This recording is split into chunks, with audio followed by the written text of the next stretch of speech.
அன்புக்குரிய இஸ்லாமிய சகோதரர்களே, அல்லாஹ்வின் நல்லடியார்களே, நாம் தற்பொழுது என்று சொன்னால் சுமார் பல வருடங்கள் காலமாக வாழ்ந்து கொண்டும் இன்னும் எங்களுடைய இளம் சந்ததிகள் இந்த உலகம் அழியும் வரைக்கும் வாழ காத்திருக்கிறார்கள். என்னுடைய பெற்றோர்கள் தற்பொழுது ஒரு 50 வயதிலே அல்லது 40 வயதிலே வாழக்கூடிய சகோதரர்கள், இதுக்கு முன்னாடி வாழ்ந்து மறைந்த மனிதர்கள் ஒரு கட்டுக்கோப்பான ஒரு சூழலில் வாழ்ந்தார்கள். குடும்ப அமைப்பு, சமூக அமைப்பு என்றால் இவ்வாறு தான் இருக்க வேண்டும் என்று இறை கட்டளை பிரகாரம் அவர்கள் தங்களுக்கென்று ஒரு விதிகளை, கோவைகளை உருவாக்கி வாழ்ந்து கொண்டு இருந்தார்கள், வாழ்ந்து கொண்டு இருக்கிறார்கள்.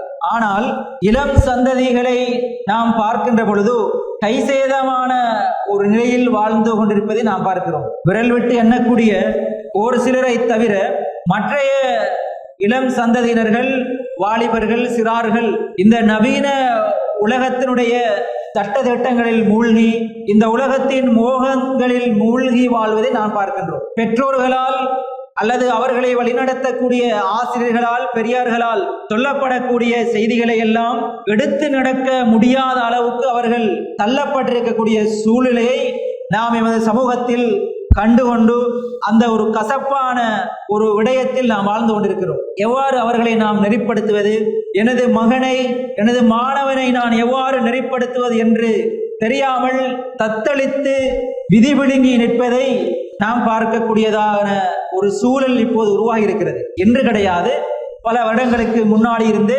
அவ்வாறு உருவாக்கப்பட்டு விட்டது. இது தொடர்பான பல செய்திகளை உலகமயமாக்கல், யகூதி நசாராணிகளின், யூத நசாராக்களின், யூத கிறிஸ்தவர்களின் சூழ்ச்சிகள் உலக மக்களை மட்டுமல்லாமல் குறிப்பாக இஸ்லாமியர்களை வழிகெடுப்பதற்காக பல வேலை திட்டங்கள் இந்த உலகத்திலே கட்டவிழ்த்து விடப்பட்டது. ஆனால் அன்று வாழ்ந்த மனிதர்கள் இஸ்லாமிய போதனைகளை பின்பற்றி அவைகளெல்லாம் புறம் தள்ளி இஸ்லாமிய நெறியின் அடிப்படையில் வாழ்ந்து கொண்டிருக்கிறார்கள்.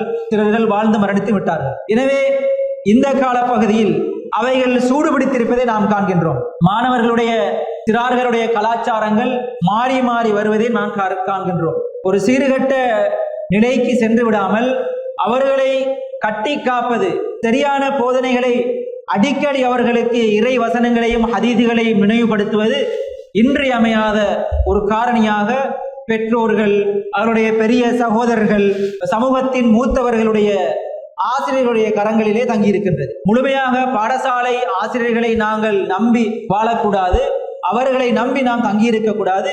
நாங்களும் எங்களுடைய சிறார்களை, எங்களுக்கு கீழால் உள்ள சமூகத்தை வழிநடத்த எங்களுக்கு உரிமை இருக்கின்றது, கடமை இருக்கின்றது. அவைகளை நாம் மறந்து வாழ்ந்து கொண்டிருக்கின்றோம் என்பதுதான் நிதர்சனமான உண்மை.